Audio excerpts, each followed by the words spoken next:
Good morning, everyone. Hourglass Eyes here, doing an early morning video. Doing a video on this.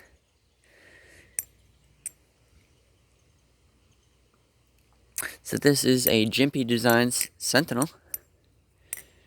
I'm gonna be completely transparent and just tell you guys how I got this. So this came to be in my possession through a trade for my emissary, the purple one.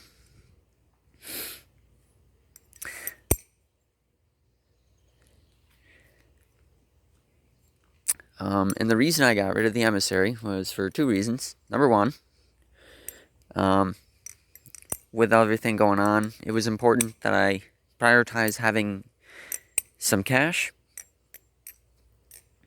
And when I got the offer, I thought that it would be perfect for a review on my channel, some extra content for you guys. I like to really do a variety of knives on this channel, and so I couldn't pass it up. And I'm glad I didn't, because I absolutely love this thing. So, let's start off with the weight. It weighs 4.6 ounces.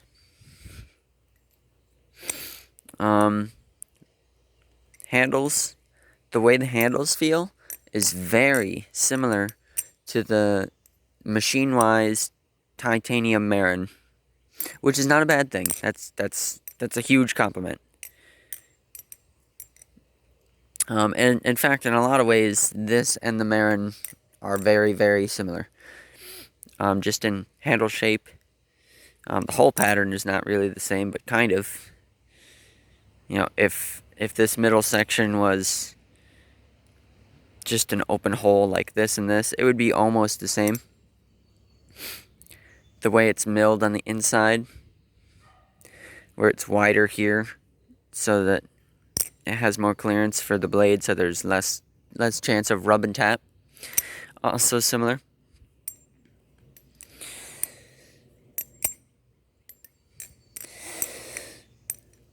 The sound is not quite as ringy, but yeah, I don't know. I think it's got a good sound, in my personal opinion. The balance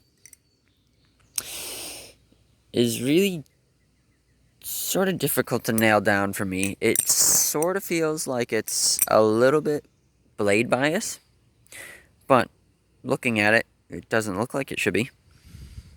I mean, the blade is not like weirdly thick or shaped funny, so I mean, I guess it is thick all the way up until the point.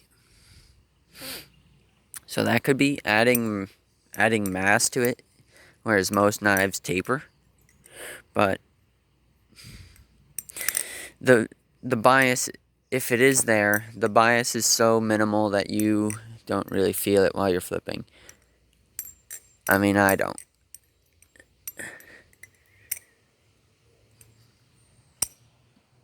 And this is I just got this in the mail yesterday, so this kind of review, take with a little grain of salt, because I'm still kind of in the Goldilocks stage of it just being a new knife, so I'm gushing over it. But I mean, it's really just that good, so I think it deserves the gush. But with that said, I just got this yesterday, and I'm still able to do literally all of my stuff as I drop it. I'm still able to do all of my stuff without having to try too hard. It's just, I don't know, it just feels comfortable. I don't have to overly think about a maneuver or a trick. It basically just does them.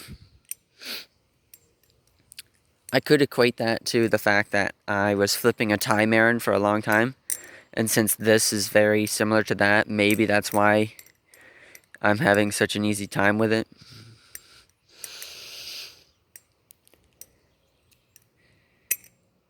But really don't know. Looks wise, it's anodized purple. I mean, it's starting to fade a little bit. I don't know who did the anodization. Obviously, I didn't get it new. It was a trade, but the ano on it is it's something. I like it better than nothing. I like purple. It runs on tang pins. Yee. So my thoughts on tang pins can be hit or miss. If tang pins are done well enough, then I don't really have a problem with them. If I look at tang pins and I see where problems might occur, then I have a problem with it.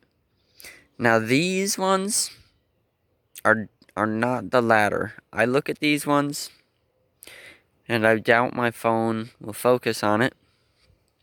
But I look at these ones and the way that I can kind of tell is I look at how their press fit in there.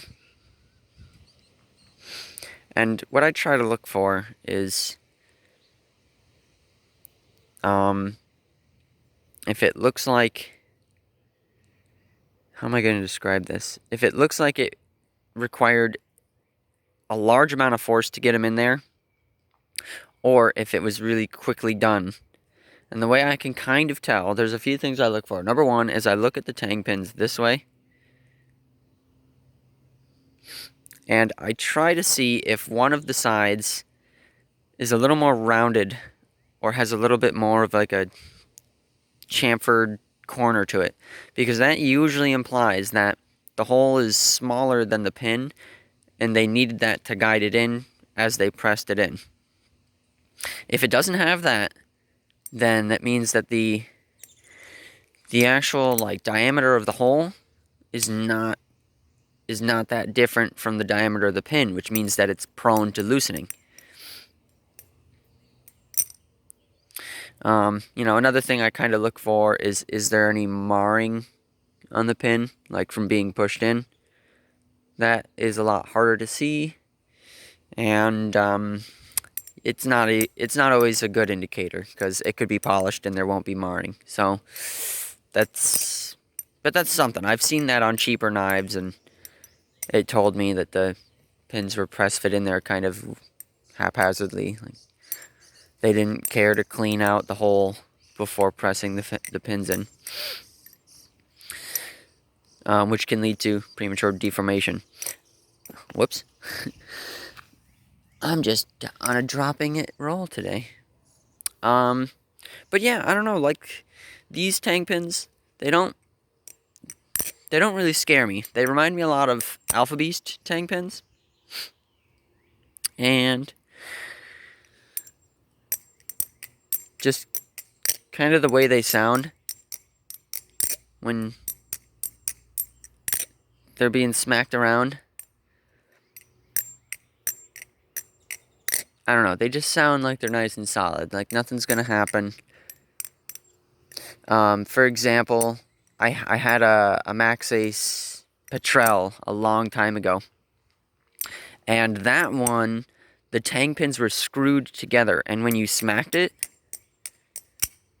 it didn't ring quite as much, so you could tell that the pins were two pieces and were not a solid piece. You could hear that, like, muted sound. So this is really good. I have faith that these pins will last for the life of the knife. The knife will probably have more problems before the pins go, so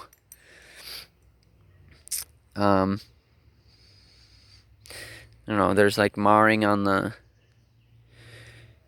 tang cups here, but I don't know, that could just be the anodization wearing off. Doesn't look like any deformation of the tie, so I like how there's more mass See, it's like the channel tapers down to give it more material where the pins are. Got here's your hardware. I really like channel design knives for beginners. I think that's a good recommendation because it eliminates the need for maintenance on more than just 2 screws. So like my recommendations are like, well, obviously the Thai Marin or Marin Light. Both of those would be really good beginner live blades because the Zen pins are press fit. So you don't have to worry about tightening those and stripping screws in those. They're both channel, so you don't have body screws in the back and spacers to worry about.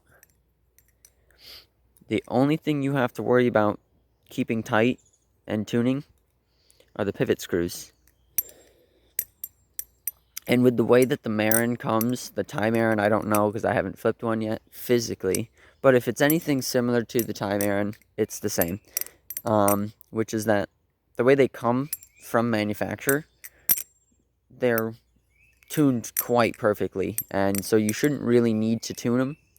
So just take it out, throw some Loctite in it immediately, screw it right back together. Or don't even do that because, I don't know, it's tuned so perfectly. I never had to take my Marin apart, and the screws never backed out.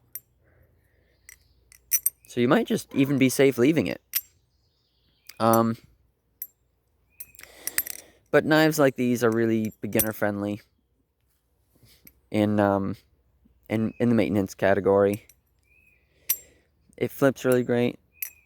The only problem with the Sentinel I see right now is the price. So currently, I don't think there's any in production right now. I don't think you can just go to Jimpy Design and buy one. That won't be the case forever. Obviously there'll be drops, but on the secondary market, these are definitely being price gouged by a lot. I see them go for $500 up, which I think is too much just for what you get, when you can get a Thai Marin of the same quality for way less. So, would I say this knife is worth it? No. Not if you're paying the secondary market price. If you're getting it brand new, and you're getting it for like the 300 or 400 or whatever it is brand new, then yes, it's worth it 1,000 times over.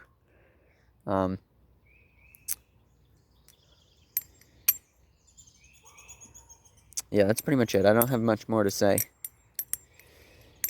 This is, of course, another long video, so I hope you guys enjoyed. Just listening to me ramble about this new knife and doing some flipping. So, thanks for watching, and I'll see you guys next time. Bye-bye.